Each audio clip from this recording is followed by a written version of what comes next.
So right off the bat, I just want to ask how everybody's doing. How have you guys been this 2020, this fantastic year?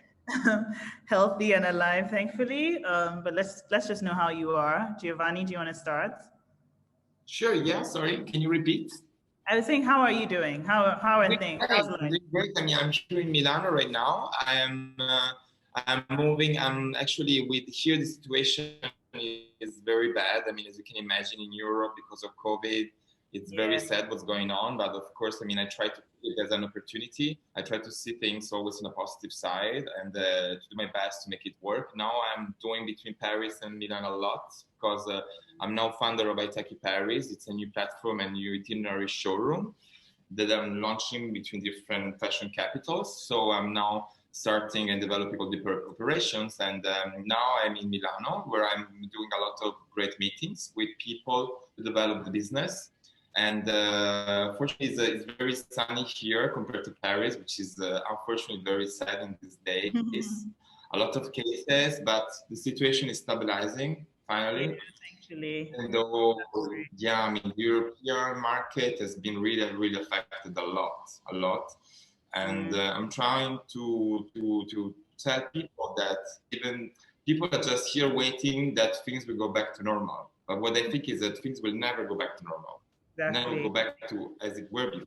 Because when you talk to buyers, you talk to people, they're really, we can say they're happy of this new situation because before the rhythm of their lifestyle was intense. Yeah. Now everything has been slowed down, more human lifestyle, I would say, and of course it's bad for the situation. But at the same time, it's like bringing people to think, to change perspective, to change point of view of how we can really now have a better way to work, a better way to connect. And thanks to this, you see, we can connect with people much easier. Yeah, absolutely. I mean, look at us. Yeah, exactly, right? Ask Nelly and Laduma as well how they're doing really quickly. Laduma, do you want to go? And then I want to say I'm blessed to be healthy at this stage and what is happening in 2020. Happiness seems to be the best form of luxury that we can appreciate. honestly. And health is the best form of luxury that we can appreciate. Business-wise, I've been doing great this year. Managed to open up a boutique at the V&A waterfront in Cape Town, next to Mont Blanc, Gucci, and Louis Vuitton. And fortunately, this week, the international borders opened, so we're going to have international travelers. Summer is kicking in. Unfortunately, I'm in Port Elizabeth at the moment, my home city, which is one of the smallest cities in the country. Port Elizabeth is the hardest hit city by COVID. People have been passing away in high numbers. I just returned from a funeral right now of a close family member. Last week I was burying my father, and yeah, some funerals we can't attend. So we are under a bad dark cloud at the moment. But what we can embrace is what we are given. It is been a great year in terms of business, nevertheless.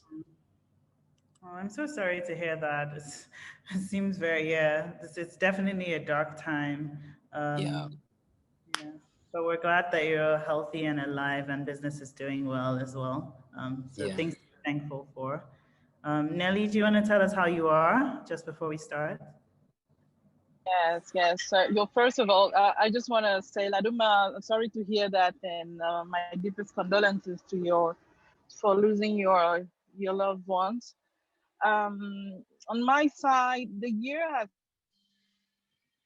been very particular, and also it's been a year of learning and recentering on things that are very important. I think re-questioning in terms of my business, the core value, why we started in the beginning, why we're doing what we're doing, and also finding new partners to create partnership, to create like do things differently and really tap into the core of why I started my business. And personally wise, I'm lucky enough, I don't have any close relative that passed away because of COVID. I know few friends who caught COVID, but they're all healthy now. So it's been a very challenging year, but I think that it's been also a very good opportunity for all of us to re-question what is important in life, Yeah. and also question different way of doing things together. Mhm. Because like I saw even in our industry, I saw a lot of people coming together, doing things together. So it was also an opportunity for all of us to question our core value and get together to do more and accomplish more in our different industries. That's great. I mean, definitely upsides and downsides, but thankful for the upsides. So I think this is a nice segue for us to start. And just, I'll start by introducing you and then let you take the reins from there and let us know how you came to be doing what you're doing. So Nelly Wandji, first of all, is a cultural curator and an advocate of Africa's creative industry. From her branding and retail background in education, she founded and currently acts as a managing director for Moonlook. Nelly, we're really happy to have you here to share your knowledge with us.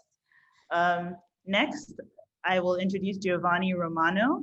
Giovanni is the Chief Executive Officer at Ithaki Paris, and you're going to have to tell me if I pronounced that correctly, a fashion marketing and consultancy firm. He was the international wholesale manager at Marcona 3 showroom in Milan for 3 years, where he launched, amongst others, brands such as Off-White by Virgil Abloh and Marcelo Burlon County during their very first season. We're very happy to have you here to share your knowledge with us. Last but not least, I will introduce Laduma Ngxokholo. He is one of Africa's finest and most innovative designers, a cultural icon and a highly skilled entrepreneur. And he's the creator of the global fashion brand, Mahosa Africa. It's a luxury brand that has managed to capture the attention of so many across the globe, and I'm sure we're going to be hearing a lot more about that. So just to dive in, I think, so we had a very interesting conversation prior to this, which I think is a great place to start, where we talk about what we regard as made in Africa. I think there are many different misconceptions associated with what made in Africa is, and I think you each have different perspectives. So we did a small poll prior to this conversation where we asked people how they define made in Africa. And there are many different words and phrases. Some people said growth, some people said originality, creativity, unadulterated deliverables, native, and preserving and maintaining culture. Some people say craft, some people say evolving, some people say, coming out. I think there are many different ways of defining it. So I'm going to start with you, Giovanni. If you can just tell us how you define made in Africa, what you consider it to be, that would be a great place to start. Right. Of course, I mean, for me, the define made in Africa, it's all of these words you just mentioned, which are really correct. At the same time, when I think about what I learned from Africa, of course, it's colors, a lot of different colors coming from your culture, coming from how you express the joy of life, regardless of everything. This is something that is really, for me, when you think about made in Africa, it's the will, the joyfulness I feel, and from all the people, coming from the things you make, the things you decide to distribute, and something that really, for me, has been very inspiring. When I think that regardless of everything, there's always a way, there's always emotions, big, good, positive emotion coming from everything, which is something that is shared and transmitted through the of the garments and the dance, the tradition, the identity, which is very strong. And when I think about made in Africa, I always I can feel this through all the different styles, all the different trends that you launch continually. That's a really, in Africa, it's more all of these words but put together by a great joyfulness that I feel when I see what you make. This is something that for me is very, very particular. It's always something in common that I feel and I see in everything you make. Joy. I think that's such a beautiful definition. Made in Africa equals joy. Yes. Do you want to tell us how you define made in Africa?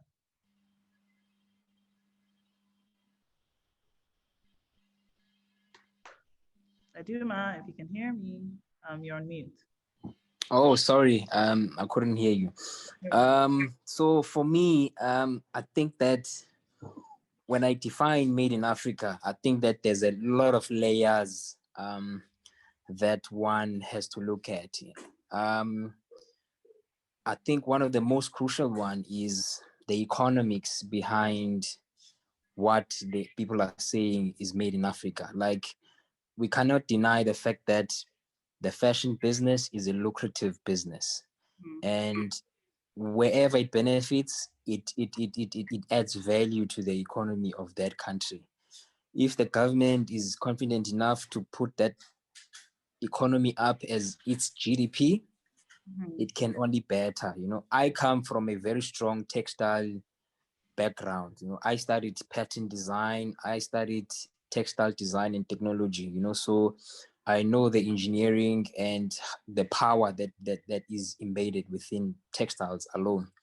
And also ethics behind how certain products were made, you know, like in our current day and age, we have problems of child labor and also people that are not paid fair wages, you know, for products that they produce. So I think that as designers, we've got responsibility to decode what we offer to the market, you know, so that we have a more transparent view of what we are selling to our clients. And also the education behind the effect that fashion and textile has in the environment. I think that it should be put out there as well, that where does Africa stand, you know, because the reality here is in terms of infrastructure, we're still underdeveloped as the continent, you know, the technology and the machinery.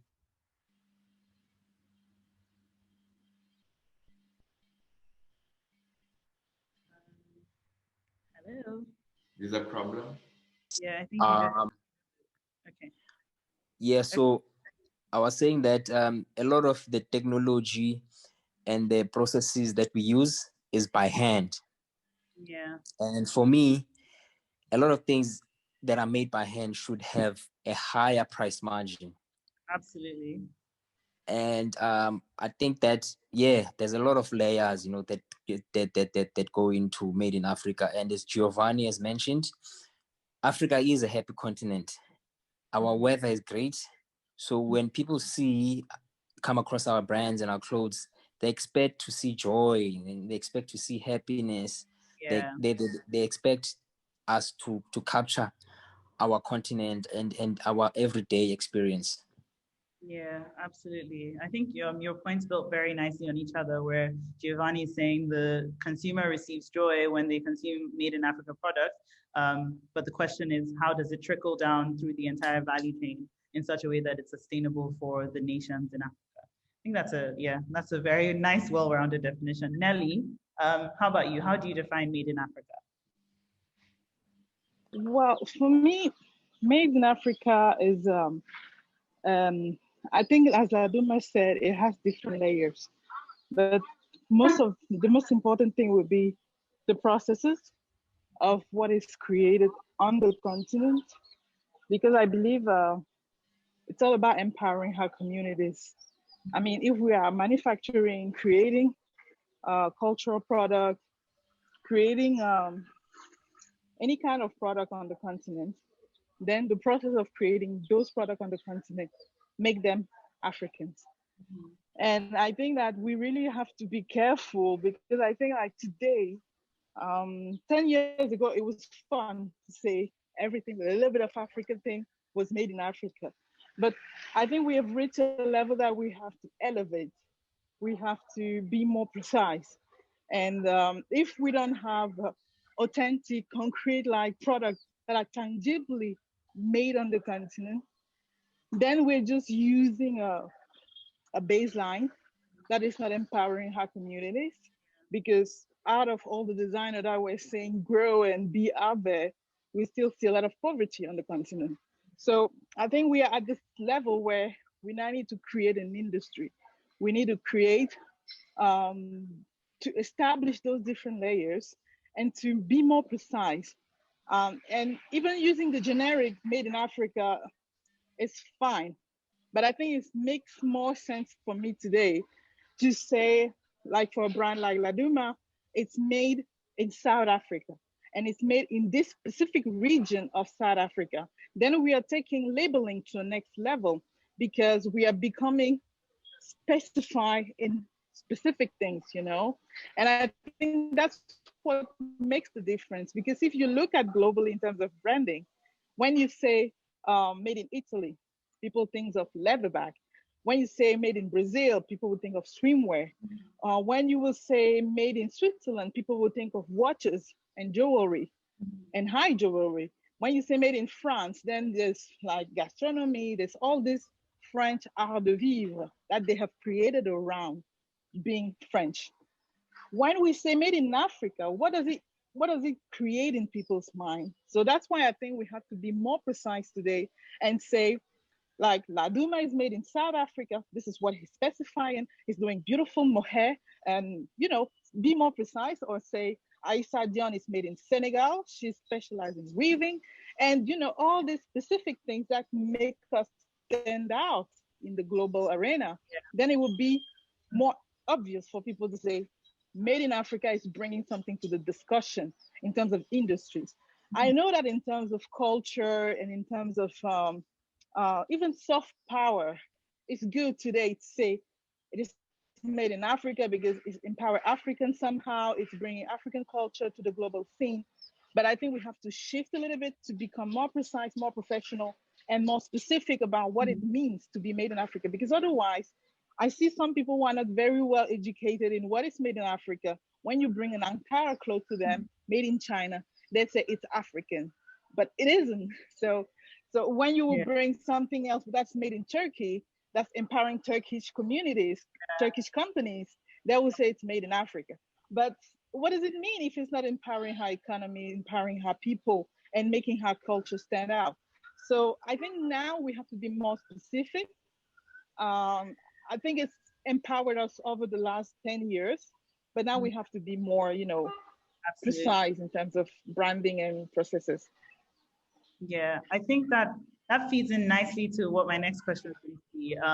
But I think honestly, I've often thought that the reason why we couch it under couch this Made in Africa umbrella with all the South African brands and the Nigerian brands and so on and so forth is because maybe individually as nations, the cultural associations are perhaps not as well defined as, for example, a made in Italy or made in China. I think that there's stronger associations to those individual nations. And I suppose that's why there's an umbrella. But I guess I want to know your thoughts on how we pull ourselves from under that umbrella, because I mean, is it about growing the quantity, making the market more concentrated, or is it about how we actually define made in Africa such that it trickles down into the individual countries? I'm curious, and I'm going to go back to Giovanni again, so that you can help answer this question. How do we take ourselves from under that umbrella? And I see a comment here. Somebody says, I love the concept of stretching Made in Africa further by explaining and giving each country and region its individuality, which will help to educate global communities about the various countries. So how do we go about doing that with our fashion let's start in the fashion industry. How do we go about removing ourselves from under that umbrella and defining our individuality better? Well, Nelly was really right when she proposed that we should really be more precise, talking about which region of Africa. Because when I think about Made in Africa, something that always I see very common is that how connected you are with your tradition and how proud you are of where you are from. And this is something that you really share in everything you make. When you think about Made in Italy, we make bags we make yarns, we make all the kind of garments, but you could see the quality of the product, but you could never say just of the thanks to the techniques, the way and the quality, you know, you can see, okay, it's coming from Italy or not. But when you think made in Africa, usually you always feel and see the tradition because of the choice of the shape, the colors, even the look, you know, of the way you present the product. That's something that I can see there is nowhere else where you can see this connection so strong, you know. And if you go deeper on the communication of what are the skills and the specialties and everything you can make, and if we could find a way to communicate stronger which country is specialized in what, and find a good way to communicate that outside of Africa, that will really help a lot also to break this cliche we have about that. Because every time we think about Africa, we think about the colors, the shape, the people, the traditions, and there's always a lot of tradition, you know, in everything, from the shapes, from the patterns, you know, you can really recognize right after, okay, it's coming from Africa. You know, when you see something coming from Italy or other countries, you don't always, maybe Japan, you know, but there are many other countries, or Mexico, Latin America. But if you think about a lot of Brazil is Nelly to pose, but if you think about a lot of the countries that today are very, very famous for the made in, you don't really see this attachment to this tradition, you know, because of the quality, because of the way it's made. That's something that has been exported everywhere. And that's what can help people and other countries to will those countries to have the made in. Like the made in Italy can be exported everywhere because they are good to do certain kind of things, you know, in a certain quality. But you cannot really see, is it coming from Italy or not? Yeah. But when you see the made in Africa, from my knowledge in what I saw so far, you always recognize right after where it's coming from, just because you can see this great big attachment to the tradition. Yeah. So what I would suggest maybe would be, before talking of tradition, because we all know now, and now we will know more and more, because as I said, there is so much interest now in the African culture. Yeah. Mm-hmm. Maybe it's time to start talking about what you can make, what you are capable of, you know? Not only this attachment to tradition, because when you start, okay, I can make more, we have this, what is the primary source of garments, of techniques that we can have, that you can export, and communicate specifically those things.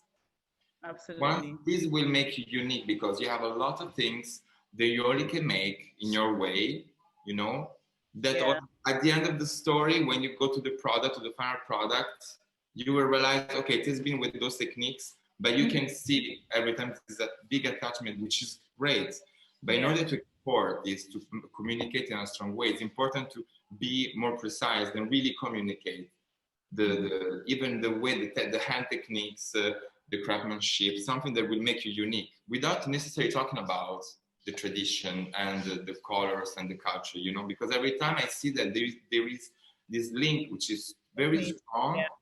And they're respected, but when you talk about job, when you talk about work, people don't necessarily want to know that, just because they will appreciate the amazing value of what you can make by looking at specifically only that thing. You know, like South Africa is famous for this, North Africa is famous for that. Why don't we start splitting all the different things and communicate that? That will value more, you know. More longer term. So I think essentially from what I understand that you're saying, it's really about establishing and building expertise in certain techniques and areas, such that it almost begins to speak for itself, and we don't have to rely on traditions or culture or all these different narratives to push individual countries out there. And I see a comment here as well. Exactly. We go on, of course.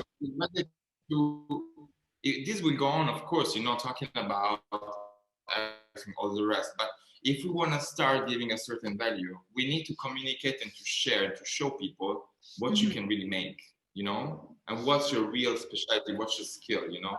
Only that, just specifically skill by skill, like these are the techniques, these are the quality of the mohair we have, this is the cotton, this is the organza, how we can make it, you know. I think it's something that once you think about Japan is famous for certain techniques. Yeah.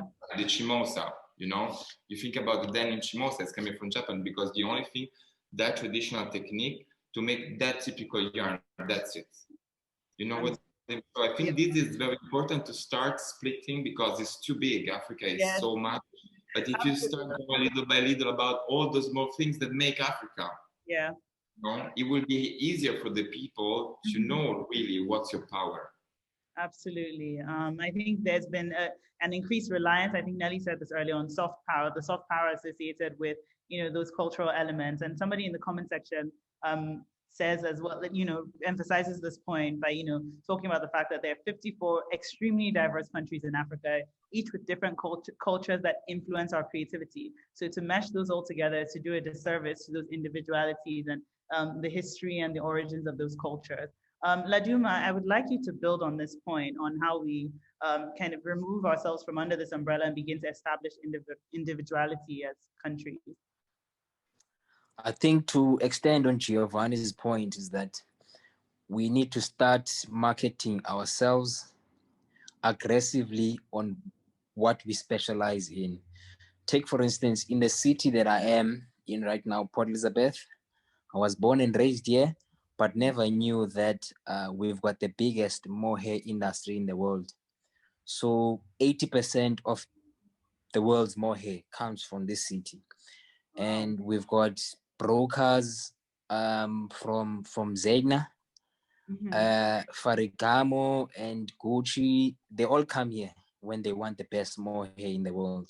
European as well. Yeah. So, but the problem was that 70% of it is exported. Yeah. So basically, we export it in raw form. And so China takes that raw material, they wash it, they spin it, they scour it, they do all sorts of processes and dye it. And then they sell it to the Italians. The Italians, with their well-established brands, they weave it into brands. Prada and Chanel are gonna weave it into those beautiful tweed garments. And then those garments come back to our boutiques. Yeah. We've got beautiful boutiques in Johannesburg that we call the Diamond Walk. And the price margin is already 1,000 plus. And yeah. And also, and it's made in Italy. Yeah. It's made in Italy. Exactly. So we need to emphasize on what we are great at and invest into that strength. We are one of the greatest when it comes to culture, and culture is what we export. Of course, we're not the greatest in hip-hop culture. The Americans are. Yeah. We're not the greatest in other forms of entertainment culture, but we've got so much culture. It is a melting pot that makes us even overwhelmed that what can we technically do about it. So I think that there's a lot that we are yet to discover and reclaim from that is spread out to the world. So with the traveling that I've done to other museums, I often find that most of our cultural artifacts were sent to museums. So the fact that it's going to be difficult to get those artifacts back, let's just use those references, because at the end of the day, when we speak about our culture, we are the most legit, because that culture runs in our blood, so hence I personally as a designer chose what I knew the best, my culture, and tried to modernize it and use the resources that are available in my city, which is mohair, which is wool. But when it came to me expanding to other fabrics, I had to acknowledge that we don't have the best silk fabric in the world. So I went as far as China for sourcing silk.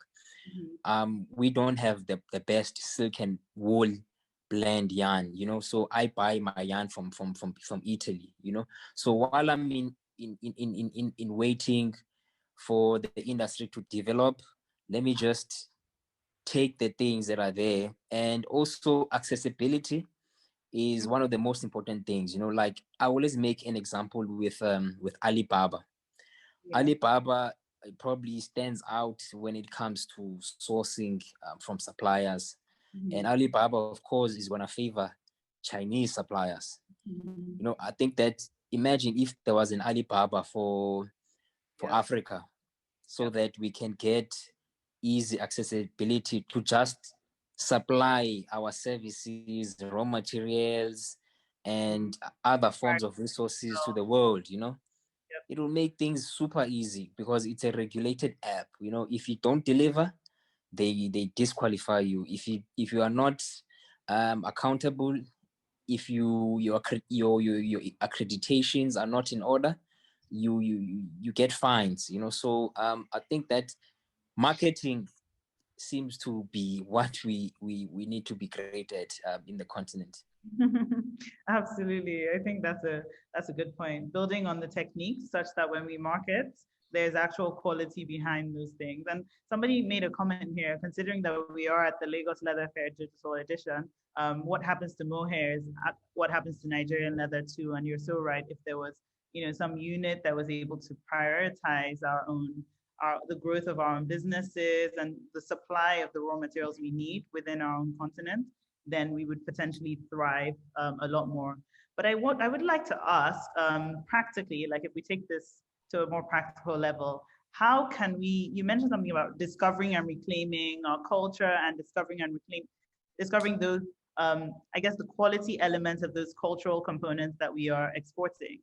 How can we go about kind of reclaiming that tangibly? So one person has said there's a shortage of, and I think you mentioned this earlier, a shortage and lack of infrastructure, to build and make our products to the highest quality oftentimes. But what other challenges do you believe we need to counter in order to begin to kind of reclaim and ensure that what we're exporting is speaking more for us than we have to?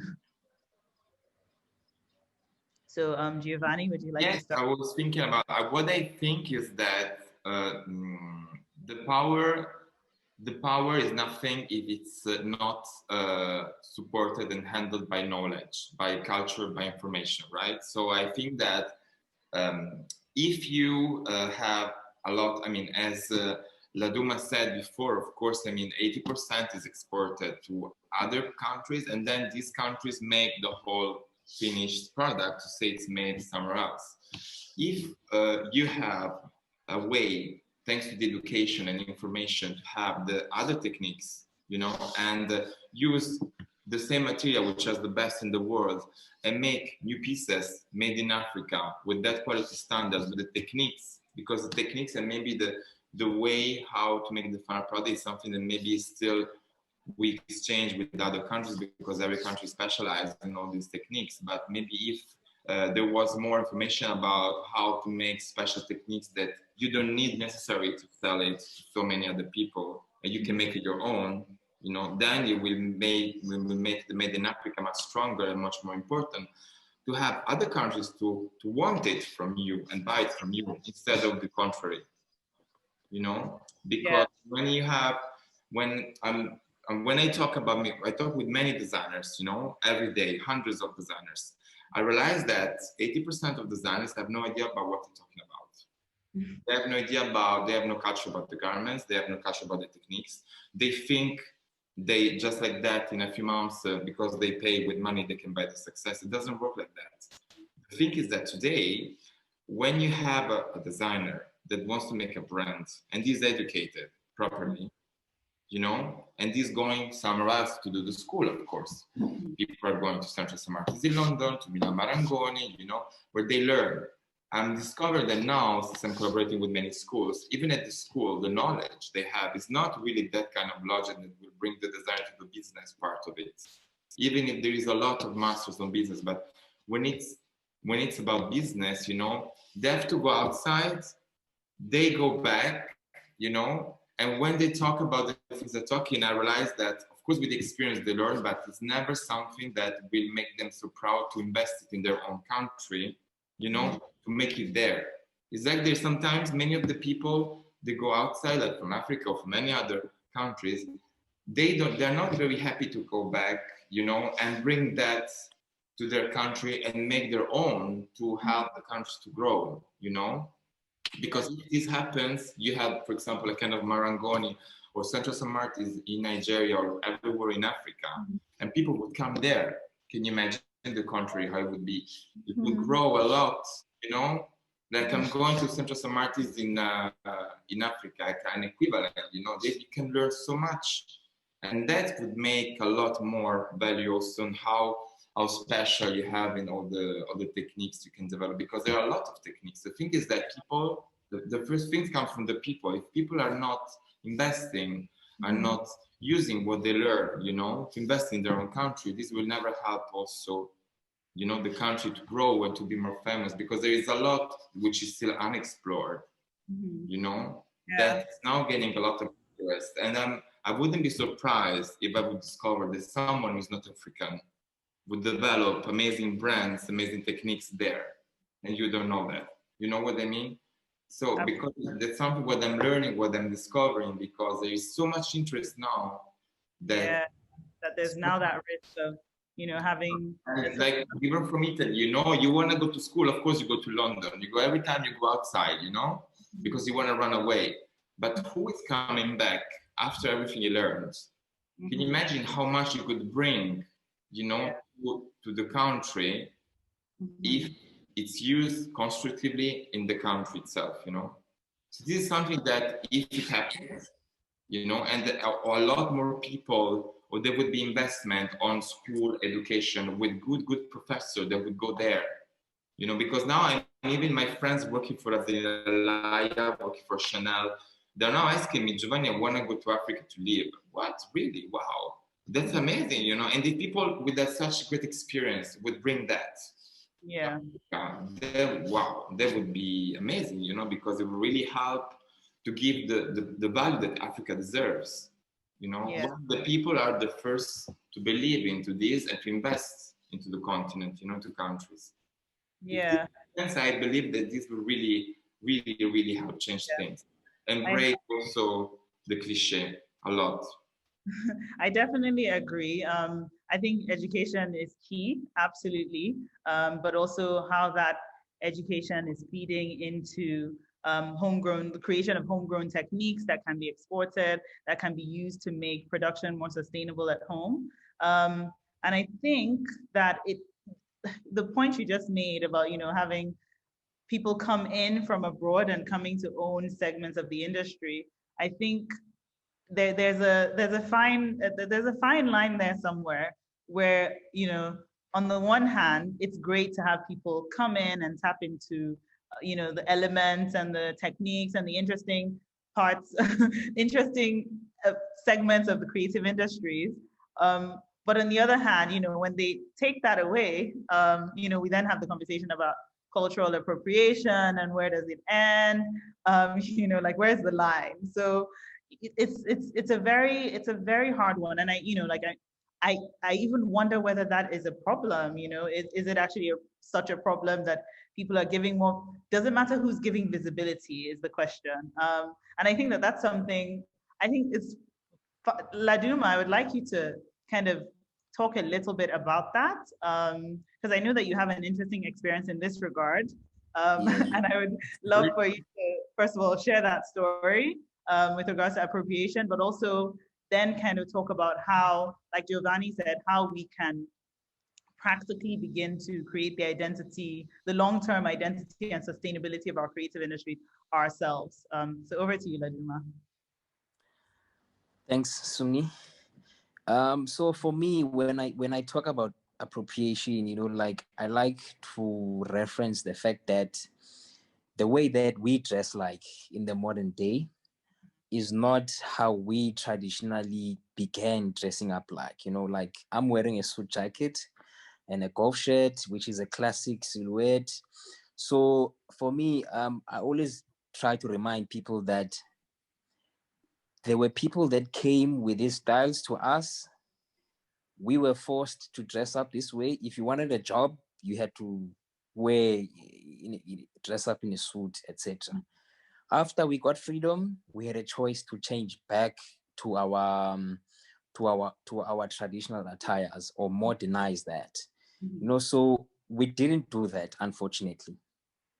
So a lot of people that are outside of the continent saw an opportunity to take what we were underutilizing, and that was given a title of appropriation. And of course, even more worse, there's a term called misappropriation, because those people, they take what is here and then they don't even manufacture those products that they take the DNA from here, you know. So we are now forced, well, not really forced, but we are curious about our identity as Africans, of where do we really come from, you know. So hence the journey that I am personally going, as someone that comes from a small culture of about 11 million people. Most of our history is not documented. So I had an experience, as you may know, with Zara, you know, where I woke up one day, someone from the States, from New York, and someone from Germany and Johannesburg told me that, yo, one of the sock designs that you designed years ago is being retailed at Zara, you know. So I was like, oh, wait a minute. A lot of people thought that I was collaborating with them. I saw it as flattering, the fact that, you know, they find it as a good design to actually put on retail and has potential to be sold. But it was sort of like a turn off that, yo, I was gonna lose a high margin of revenue, you know, from the sales that I lost, you know. And a lot of people that I know bought them. But we put up a case, and we still have the litigation going until they came to a point where they agreed that, okay, we will be sitting with you, we'll be giving you compensation, and then we'll be doing the collaboration officially in 2021, which is great. You know, I don't even know why their thoughts came that far, you know. But for me, I assume that um, some of those corporates didn't really know that we were benchmarking our businesses to grow at a state where we distribute our products outside of the country. They thought that that we are growing at a snail pace and thinking in a complacent way. You know, so for me, appropriation is not something that I really support. And that I think that the reason why it happens is because people take a naive approach when it comes to design. There are simple things that are such as, if you do a Google image search, you'll be able to track where a certain design comes from. If you do your research well on anthropology books and at least know about the culture and the source of certain aesthetic, you will know where it comes from. And even with campaigns, you know, when brands shoot campaigns or when they want to tap into our culture, I think that it is something that we happily welcome for international brands to tap into our own culture. But I think that personally, a naive approach is always the wrong approach, you know, because in the day, we're the ones that know the best about our culture.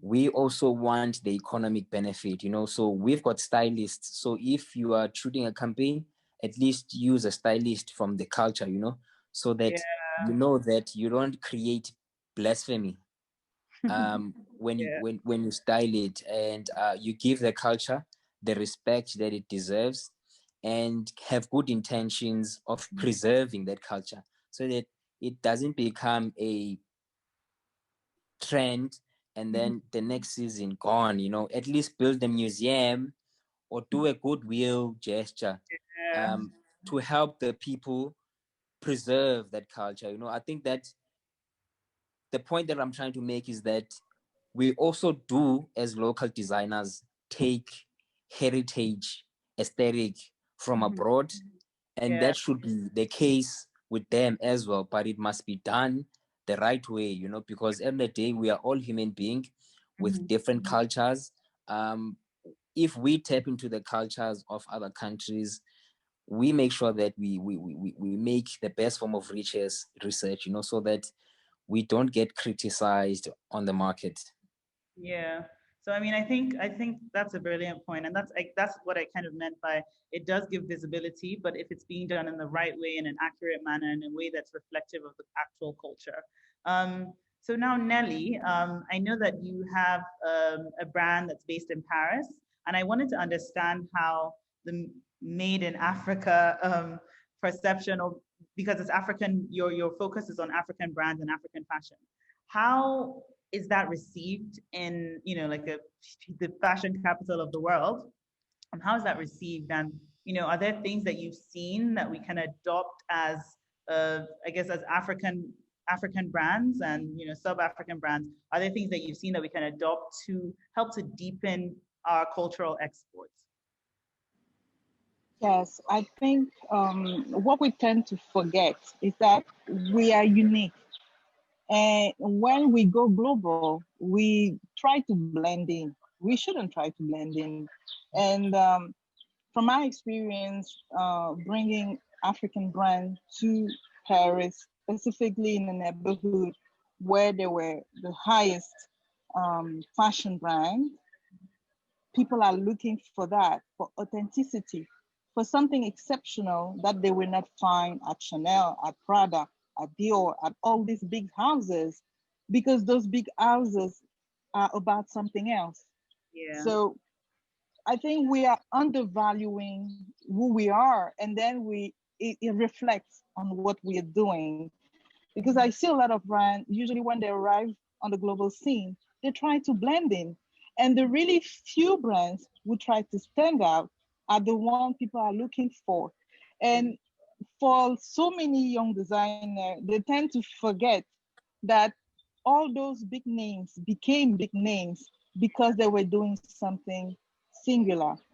So going on an international platform with brands, we really have to remember how unique we are. So that's why we really have to tap into the deepest core of her DNA and bring that to people. And from my experience also, I feel like so many of us do not actually know who we are. And as Laduma said earlier, we adopted so many things from abroad that we tend to think that we own them, but we actually do not own them. So that's why even the topic of the cultural appropriation that's always coming back, we're living in a free world. So if I'm a stylist and I come to Nigeria and I go somewhere in Nigeria and I see boutique, I see how you guys do the adire and I like it, why shouldn't I do it the same, even if I'm from France or wherever? Because we do that all the time. How designers do that all the time. So I think where we now have to take the discussion to the next level or take this business approach to the next level is to really try to be authentic, to be professional in her authenticity. Yeah. Not just to say, oh, we're African, we cool, we different, we vibrant, we colorful. No, because we are African, we can be minimalist, we can be a tone down, we can be, we can be so many things. We shouldn't try to fit into boxes that people created for us. Yeah. But I think it comes with education. And I would say that my client base, they are, because the neighborhood I was in with the gallery was a neighborhood of big fashion house of headquarters. So I have clients from Hermes, clients for Chloe.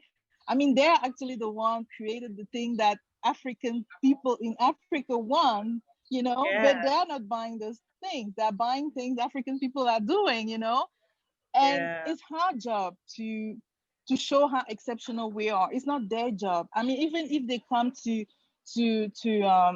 let's say to South Africa and see something beautiful and they want to take it out, it's not their job to say that, oh, we went to South Africa, we saw this beautiful thing, it's from South Africa, this region. It's not their work, it's our work. Because when we will have branded ourselves properly and make it stick in people's mind that we are great at this, we are good at this, we are very, very good at this, nobody will be able to take it away from us. And even today, I have very, very loyal clients who are looking for that next thing that is not edited in thousands of pieces. And that's what how brands do. We edit like maybe 10 pieces, sometimes 100 pieces. I mean, how challenges become how Yeah, great this, yeah, and because we are not able to do 1,000 pieces, it makes our work even more scarce and even more exclusive to some appeal. So if we are more precise there and we do things very professionally, we are able to handle customer relationship, we are able to deliver on time because those are the real challenges that we have. I think we have like, you know, avenue of opportunities ahead of us. But it also always brings us to all the challenges that we have to overcome on the continent in terms of infrastructure, because sometimes I will have like ordering from a designer and the designer will replenish within yeah, 3 months. But business is not waiting for that designer out there.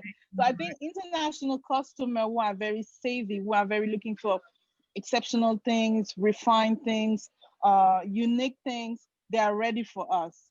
But we have to be able to speak their language. We have to be able, speaking their language doesn't mean blending in. Speaking yeah, the language is just to say, okay, I want to deliver you within 2 weeks. I'm delivering you within 2 weeks.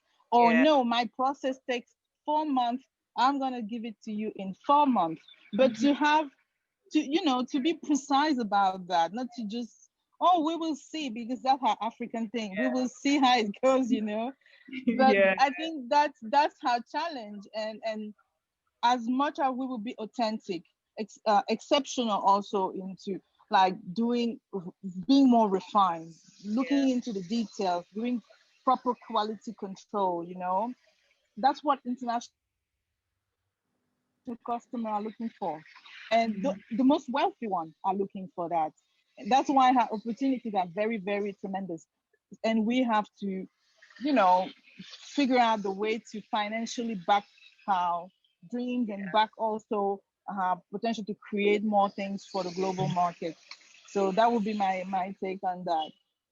I mean, that's very well said. And this is reiterated in a comment we just got, which says, why should African fashion designers, brands, try to fit in when they were meant to stand out? A quote from Tony Robbins amended. I think you said it perfectly, like the things that were our challenges become our greatest strengths when we purposefully and artfully tap into them in such a way that it enables us to continue to be more distinct, but also to be assertive. Like you said, I mean, there's no reason why if I'm a brand that can only produce 100 products in a year, if one of these big brands comes and wants my product, I should be able to confidently say, yeah, you won't get it for 2.5 months because we do this and this and this. And when you have the solid techniques to back it up, you have the education, you have the marketing, then like your brand begins to speak for itself in a way that reflects positively on your country and thus on your continent. So I'm going to kind of throw this back to each of you because I would like to understand, it's one thing to talk about this made in Africa and transforming the narrative, but I would like to understand how you believe, or maybe we can do this in two ways. Maybe you can talk about an experience that you've had where you felt like the Made in Africa narrative was being perceived wrongly, but also you can tell us about how you believe the work you're doing is helping to tweak the narrative or helping to grow brands and ultimately change this Made in Africa, change the negative stereotypes associated with Made in Africa. So I'm going to go back to you, Giovanni. Can you please start? Yeah, sure, with pleasure.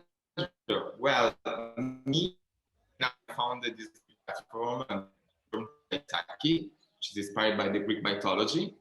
And I'm working with a few African brands. I started 2 years ago to work with African brands. And that's when I started to fall in love with the way I could develop everything I'm doing to really break this cliche.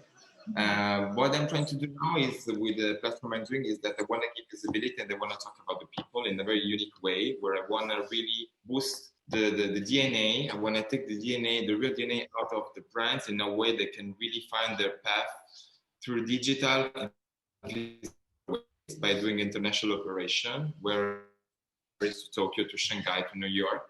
We can physically through showrooms that will do marketing operation locally, PR, and mostly digital, do sort of events where we can really define the best way the brand, the designer would express himself in a unique way. So once you talk about the person, once you talk about the brand, the designer, you find you can really go outside of where he's coming from. It's the person, it's the designer. Of course, after you connect it to the country. Yeah. But once you really realize that we are all under the same sky, we're all people, we're all different persons, we're all unique in our way, and you find a way to have from the outside, the brand and the designers to express that through marketing operation, through even by doing special capsules, special projects, and connecting to influencers, you can really help the people change the mentality about that person. And after that, oh, it's coming from Africa. Wow. So they're not like that. That's not how I thought.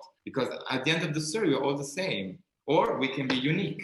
You know what I mean? So when you start looking at where you are from and you understand we are all under the same sky, we're all under the same page, you know, at the end, nothing changes. You just need to help the people in an interactive way to learn more about the uniqueness of each of us, you know.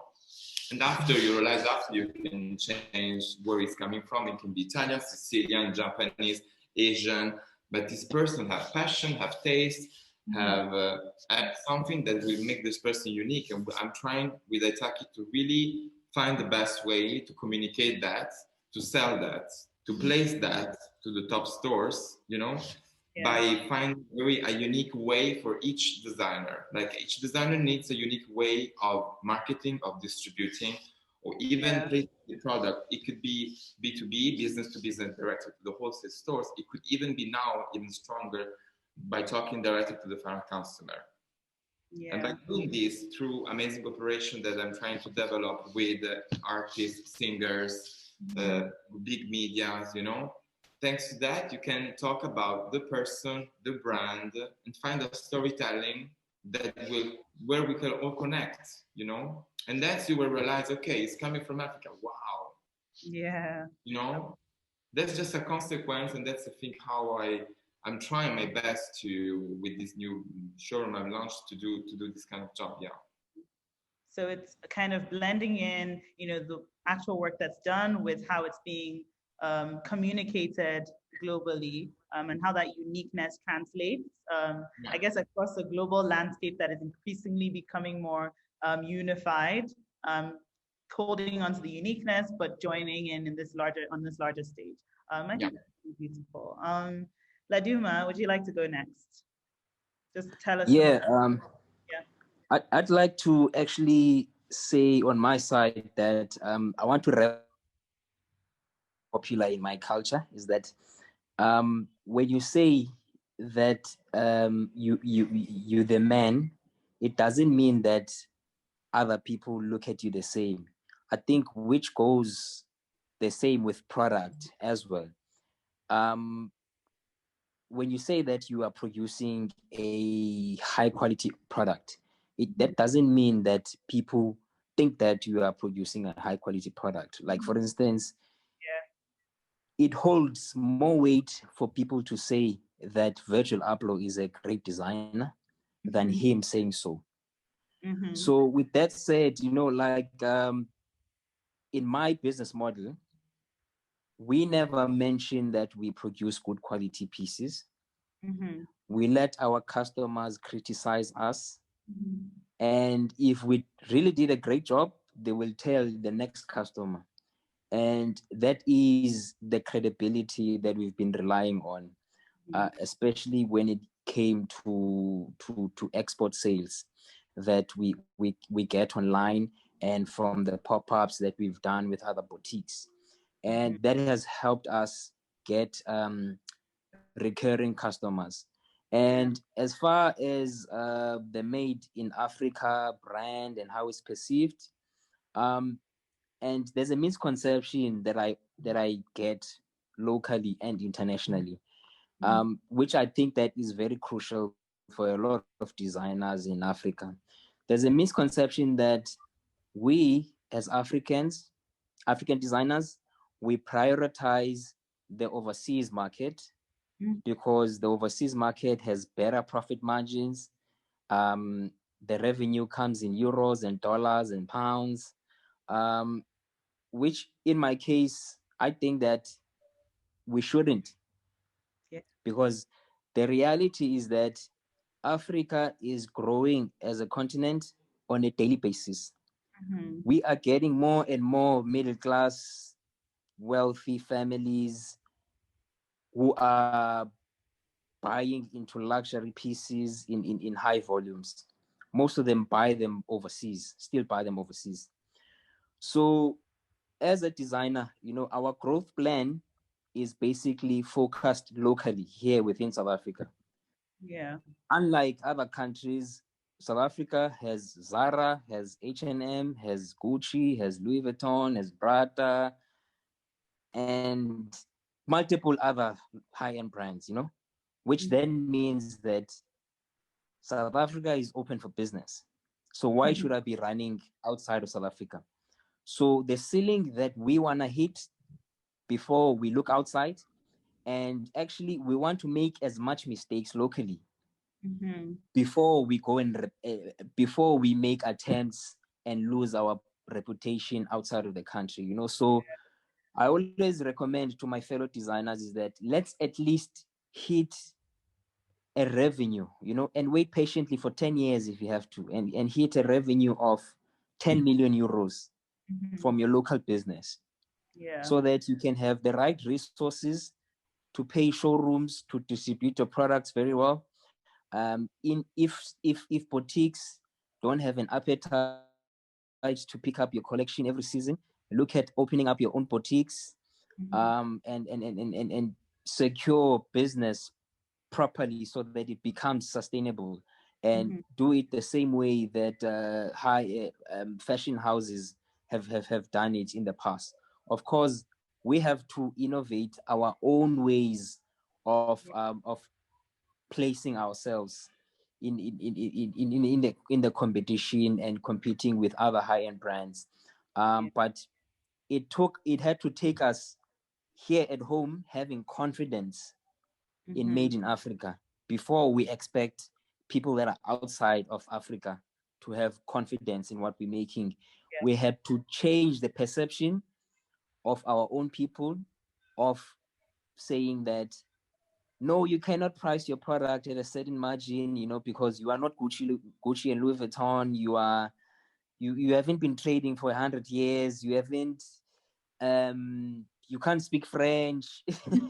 So those are some of the criticisms that we get out there, but once we take those same people and put them behind our infrastructure and see how long it takes to finish off a linking on a knitted piece, and see how we wash it before we put it on the shelf, so that they have confidence that it's pre-washed, no color is gonna go off, it becomes a long educational process, and even some of them, they say that if a button falls off, I'm gonna be knocking at your door and asking for my money back, so the education has to start here before it takes a ship out of the country.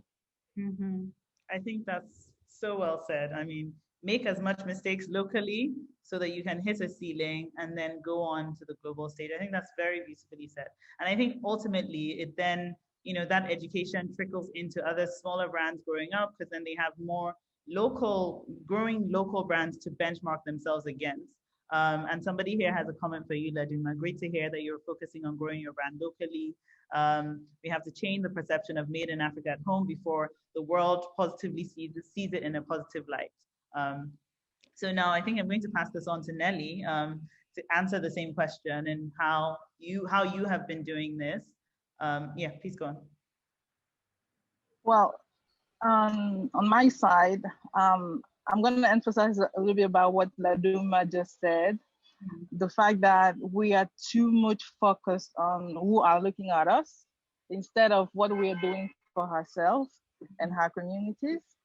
And it should be the contrary. I mean, we are all in this business because we want to empower our communities. We want to create better life for people around us. We want to make our heritage thrive and be out there. So it's not about others. It's not about what others think of us. Even if we have been in an environment where we've been like, like people have been dictating us what we should do, who we should be, how we should behave. We tend to forget that when you create a brand, it's an extension of yourself that you want to share with people while creating wealth around you. That's really my definition of a brand. And it starts with us, it starts within. And maybe what can be true for South Africa is going to be less true for another country on the continent. And I think that we are living in a global village because of internet. What somebody is currently doing in the very, very deep side of Cameroon is being seen and heard everywhere else with internet. So I think we should just be ourselves. We should just do what we do best, trying to become the greatest at what we do where we are. And everything I've been doing has been in that regard, saying that I'm living in France. My goal is to bridge the gap to show how great we are, not to show how close to Gucci or Prada or who else we are, but just how great and unique we are. And by doing that, my goal has always been to take us. Ooh, Nelly, I think Chosen to be living where I'm living now because I really believe in the global village. And I think that you can be yourself. You can be a Cameroonian, you can be a South African, wherever you want in the world. And because our culture are becoming more and more hybrid, I mean, when you wake up in the morning, you're holding your iPhone and you're brushing your teeth with your Colgate. At the end of the day, when you ready, you can dress, you can wear your Laduma and go out and just be yourself. So I think we can be that everywhere in the world. And our goal now is just to be, to highlight the best of who we are. Because when you look at Japan, you look at France, you look at Italy, they're always branding the best part of who they are. They're not branding the less best part of who they are. And when it comes to us African, we're living, other people just brand the worst of who we are, and we're not doing the job of branding the best of who we are. I look at a lot of even French brand, 90% of the wealth they're building is out of France. Why? Just because in France they're being their best self. So I think just by being our best self on the continent, we still need ambassadors out there to bridge the gap and show the world how great we are. Because at the end of the day, the branding job each African designer creative is doing is serving a greater purpose for all Africans. And that's what soft power is. Soft power is all about those little things that we tend to forget about that actually create her brand out there. And it's not about what we're saying we're doing, but it's all about all little things that we forget to do or forget to articulate that people will remember and brand us. So in my opinion, we should just be the best version of who we are. Of course, we have a lot of challenges. I mean, if we look at just 10 years passing by, there's not, we don't have that many great brands that, could manage to become great brands because they have the challenge of electricity, they have the challenge of financing, they have the challenge of sourcing proper material on the continent, they have the challenge of having educated environment to articulate that marketing, to articulate that branding, to articulate that communication. So we have a lot of challenges, but we should keep it simple, be authentic, and just be the best version of ourselves because that's what people are looking for. They're not looking for us to be, the richest, the whatever. They're just looking for us to be exceptional, and we are tapping into what they're doing because they're just doing their best things. So we should just focus on that in terms of branding, and maybe now also we should become more professional, maybe look forward a regulatory board defining what it is to be a brand somewhere, to define criteria to say we are made in South Africa or we are made in Cameroon or we are made in Africa, to be more precise about that. Because as if we keep can articulate that properly, then we will prevent cultural appropriation. We will prevent misconception of who we are. So that's really how I try to, operate in what I'm doing. Is always to bring to the table the best of what we can do. Yeah, I think I mean, that's brilliant. I'm almost speechless. You're all doing such amazing things. And in the spirit of thriving locally, so there's an interesting comment slash question here. So somebody says, so many large global brands are starting to leverage the African market as the middle class grows. However, it's easier for me to order clothes from Nigeria while I'm in the US than it is for me to get them while I'm in South Africa. So I'm wondering if you've given any thought to how the relationship between different African countries affects our ability to thrive under this Made in Africa umbrella as we seek to establish our own individuality. I mean, because this is a problem of trade, right? And but beyond that, are there relationships that could be established across the continent that would help us to break the Made in Africa stereotypes? Giovanni, would you like to go? I think that, I mean, in my experience, how can I say that? There is logistics, like all those operational regarding deliveries or between the different countries and outside of the continent, it's something that needs to be improved.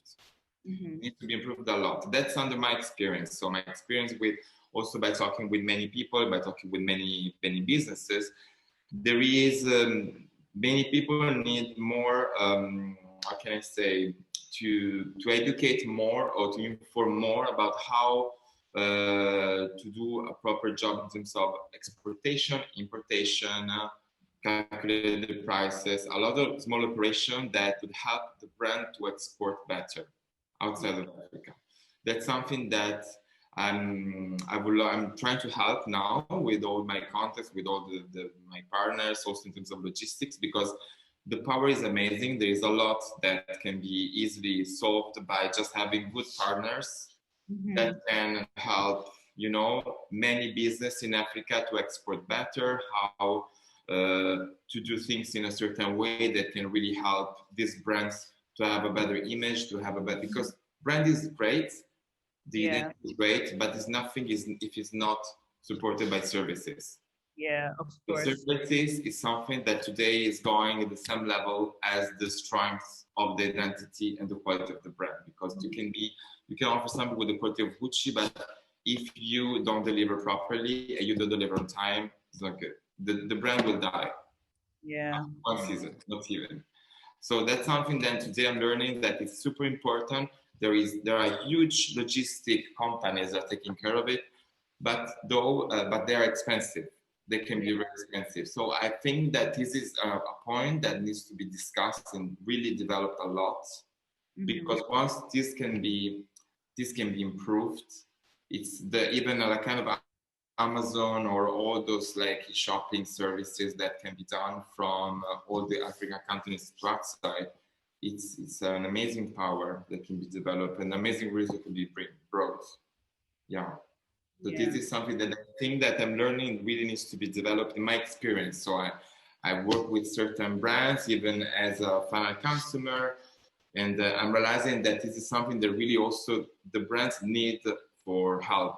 They're actually asking for help in this sense. Yeah, absolutely. Once it will be improved, it can be, it will really, really help grow a lot.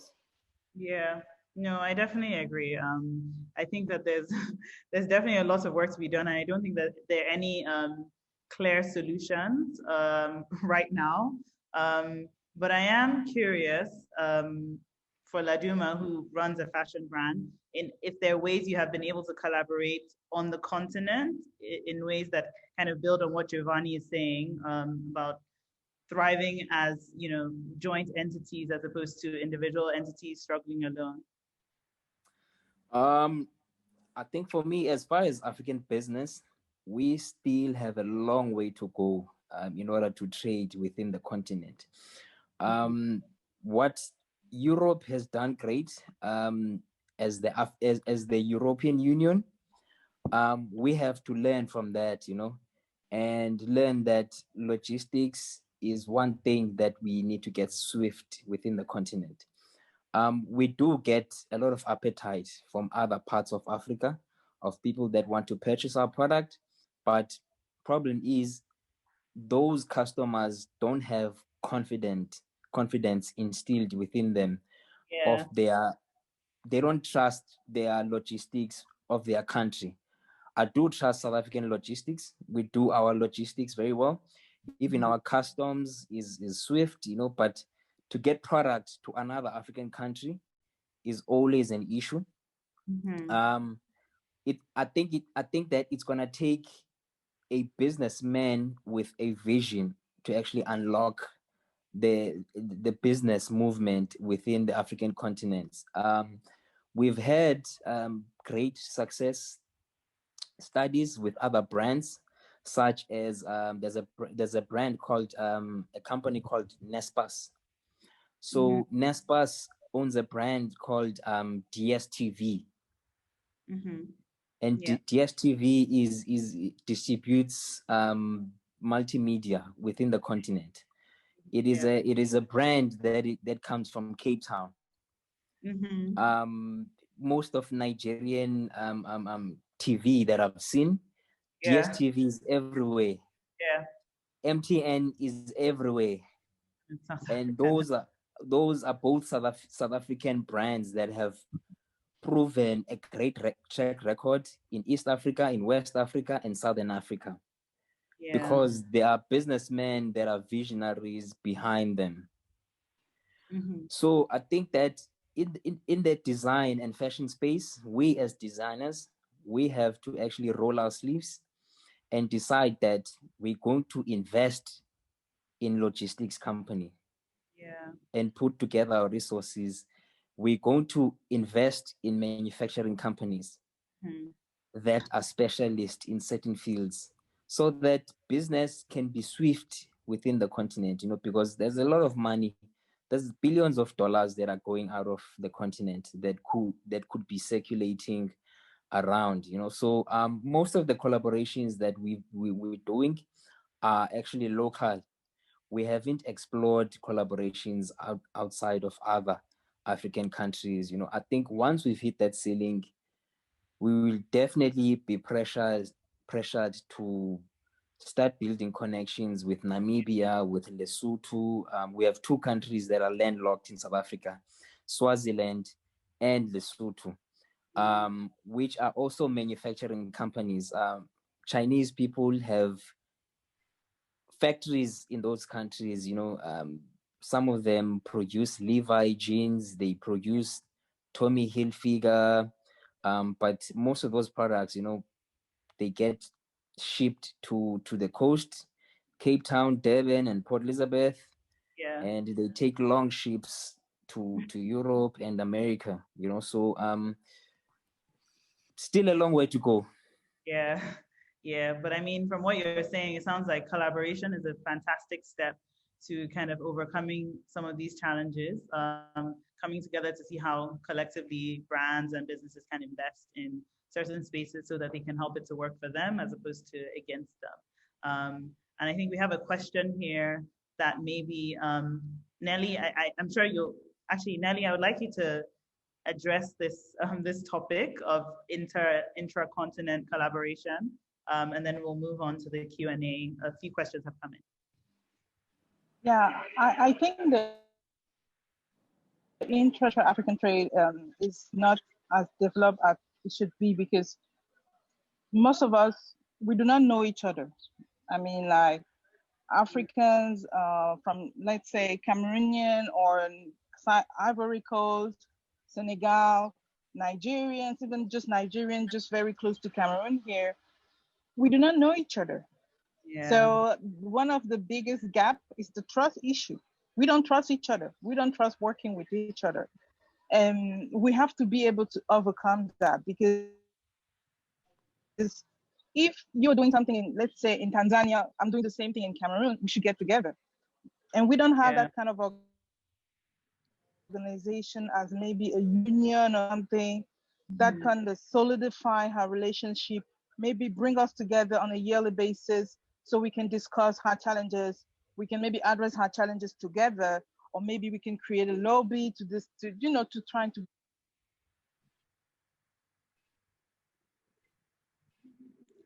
An example of all the fashion industry, if you take just the apparel in most like European countries, they know each other, they work together, they're trying to overcome the challenges together. Here on the continent, I feel like we always try to be, you know, individual and in the corner, trying to create a big solution for the whole continent, but we don't have the means for that, and that's also why we have not been able to overcome some issues, because some issues are just issues of communication. You know, you don't know that maybe somebody in South Africa has a solution for you. So if you don't talk to that person, then you don't know. So I think one of the greatest challenges that we have to overcome is to be able to identify each other, to know who is doing maybe a similar thing in another part of the continent, trying to get together, first of all, and maybe the even logistic companies on the continent doing things that we're not aware of, you know, because maybe they're not big enough as DHL and FedEx to be, you know, noticed. But there are maybe some of them out there that are doing things, you know. And I saw a lot of chain of solidarity trying to build that bridge, you know, like maybe I know somebody who is going to Nigeria. I'm going to give something to him so he can drop it in Nigeria. We can just extend that and create a bigger company of doing just that. But how can we assess the need? Are we able to put a number on that? Because if we are able to put a number on that, then business people are not going to follow, you know, because I mean, a lot of people in the creative industry are there by passion, and just very few are in for business. And business people to be able to invest into building more infrastructure, helping us source better, they need the numbers.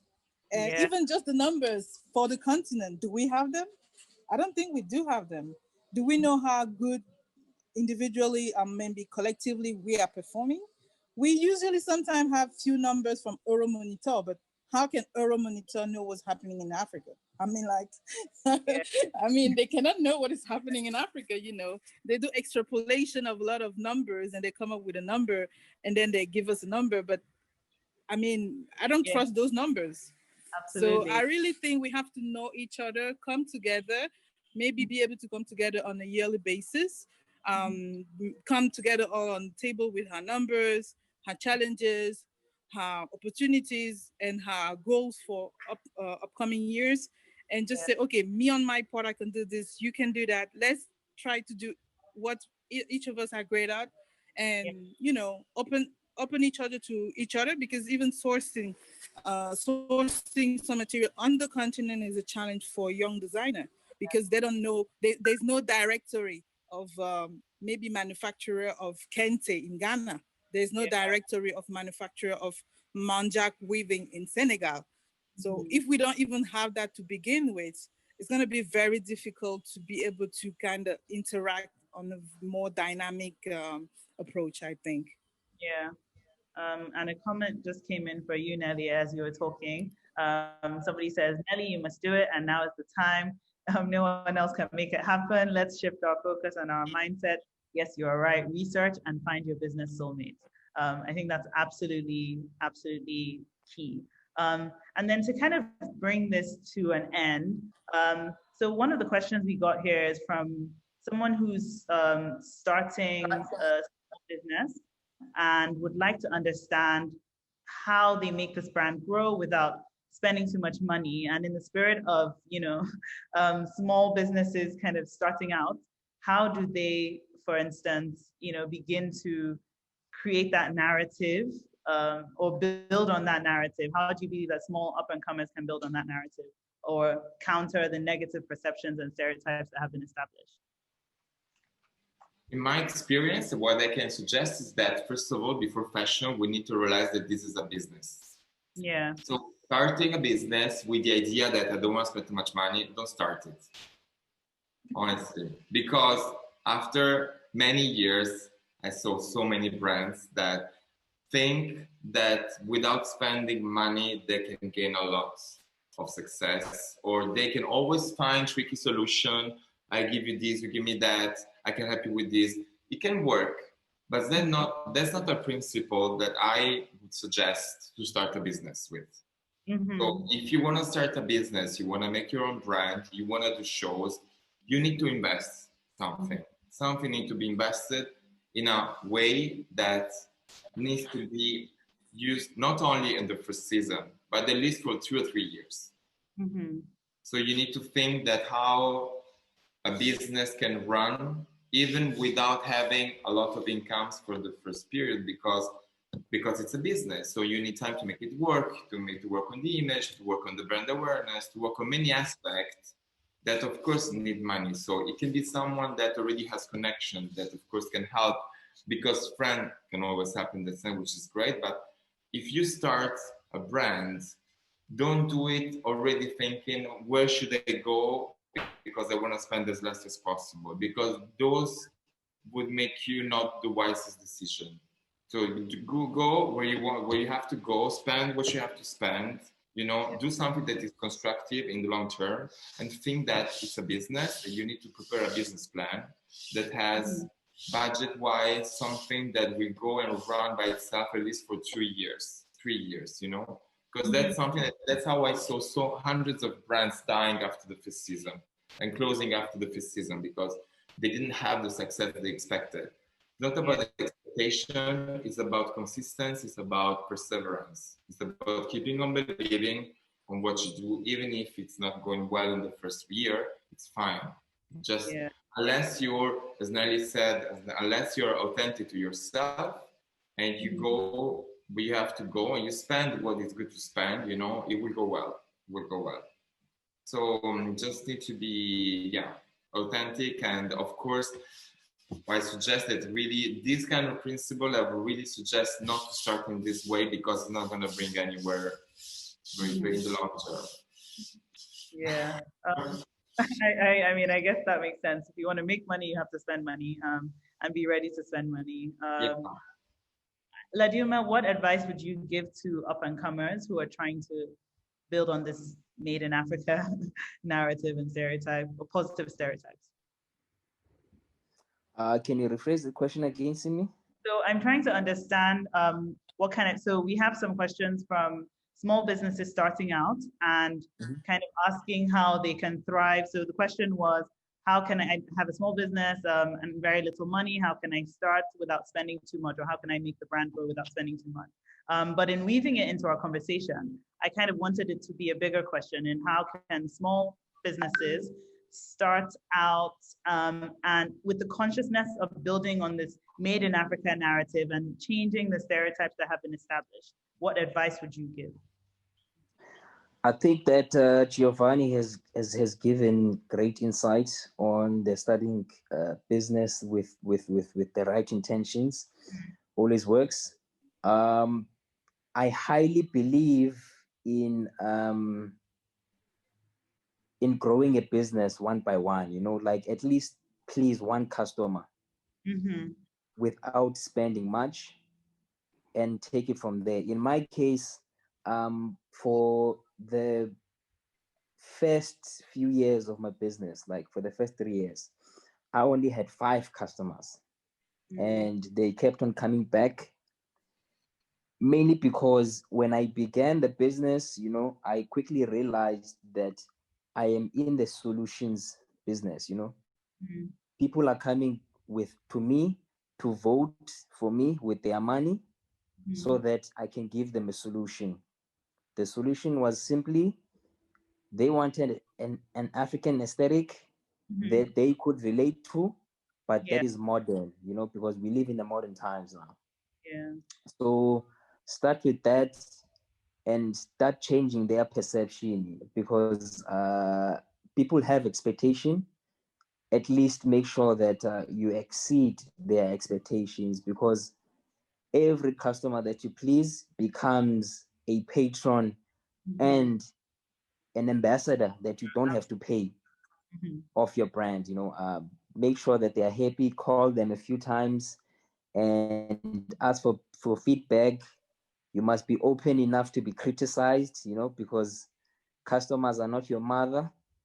They're not meant to say only good things to you. Yeah, Giovanni said you have to know that fashion is a business, and if you come to it with the expectations of making purely just money, you won't feel like you came to the industry to serve a purpose. Find your purpose and find your place in the industry, and know and be very aware on what solution you are bringing. It could be a cultural solution. You could be providing a solution that is yet to be discovered. Mhm. Absolutely. That's true. So true. Think of the one before you think of the many. I think that's a very critical point. Nelly, how about you? What are your thoughts?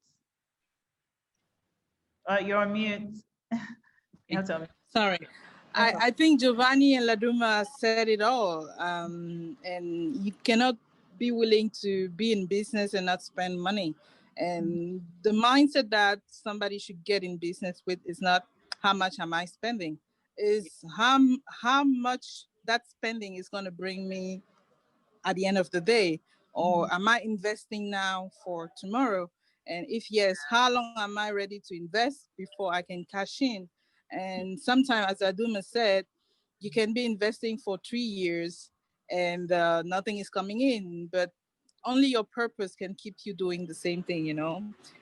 Only your purpose is gonna hold you in very, very difficult times. And sometimes it's gonna take more than 3 years. It might take 5 years. And I think you cannot cheat success, because people think that success is being, you know, in magazines and all this kind of things. But at the end of the day, success is bringing a solution to one person. So if at the beginning you start with one, then you multiply in 2, 3, 4, 5, that's success. And you should acknowledge the success, learn from the mistake you've made along the way, and grow and correct and, you know, build up. And so to any young designer, I would say be consistent, know why you're in this business, and be strong, because this is not an easy business. This is the toughest business to choose to make money and to be in, because it implies so many other layers that are not visible to the eye. And it's also a business of feelings. You can create a silhouette and say, oh, I feel it's very nice, but another person is going to feel like, oh, no, I'm not feeling it, you know? Yeah. So you cannot control the person in front of you. The only thing you can control is your process, your purpose, you know, and, you know, driving yourself to the greater version of yourself, and doing it with a lot of humility and simplicity as well, because sometimes people started and saying, oh, we are a luxury brand, but it's not about being a luxury brand. It's about serving somebody at the end of the day, or say we are the greatest, but nobody who's ever great say that they are the greatest. So just do what you want to do, and bring that solution to the person next to you. Enable your community, empower people around you, train your staff, you know, because I think everything you give in come back. So give what you can and be authentic to yourself and be true to yourself. Don't cheat yourself. Don't lie to yourself. Just do what you can do and be honest with people around you, I think. Yeah, no, beautifully said. Be authentic. I think that's the one of the key themes that has been, you know, kind of reiterated over and over. Be authentic, such that you're able to stand tall, stand proud, and thus carry the narrative and the culture of our continent forward. As somebody said, I really do think that these sorts of conversations need to keep on going. We don't have enough cross-continent dialogue going on, and it's extremely necessary to just keep these sorts of conversations going. And as we close off, I wanted to read one positive comment that I think will help us to wrap this all up on a nice positive note. So somebody said, it will take one daring human being who decides to benchmark against the best manufacturing processes in their field in the world, find some money, start, and then funds will come your way. It takes one manufacturing plant for the industry to start. Dangote is planning manufacturing plants in oil and gas. This will change the industry forever. This can also be done in the creative industries. It takes one daring person to change the destiny for everyone forever.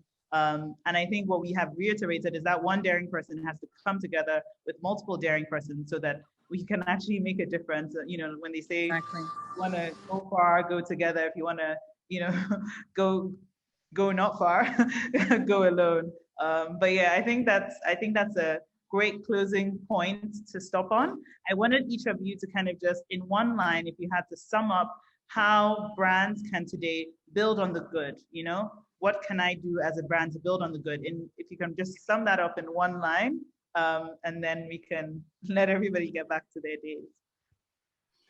In one line, I would say be humble, listen with your heart, not only with your eyes, and persevere. That's it. Beautiful. Laduma? I'd say out of the 7 billion people in the world, the person that carries your DNA is yourself, and do you at all costs, because there's no better person than you. Absolutely. Well said. Nelly? We're in this together. Love everybody else like you will love yourself. Oh. That's lovely. Thank you all so much. This was such an enlightening conversation. So enlightening that we ran over an hour and a half. We're on an hour and 45 minutes now. But I think everybody is reiterating the same thing. It was very informative, very helpful, excellent points, excellent things to think about. And I think it has created a charge for many brands to go up and kind of get to the business of, you know, ensuring that our continent is seen in the right light and seen in the right way, and doing the best that we can to stay authentic, stay unique, stand tall, stand out, stand proud, and stand on the global stage, because we can and we will. So yeah, I think this is a great point. Thank you again so much for your time. It's been great to learn from you. And I hope we can keep these sorts of conversations going on as we a couple of years, and actually make real change come about. Thank you so much. I wish you all a brilliant day. Brilliant year ahead. Thank you, guys. Bye-bye. Thank you. Bye. Bye. Okay, ciao. Bye. Thank you so much.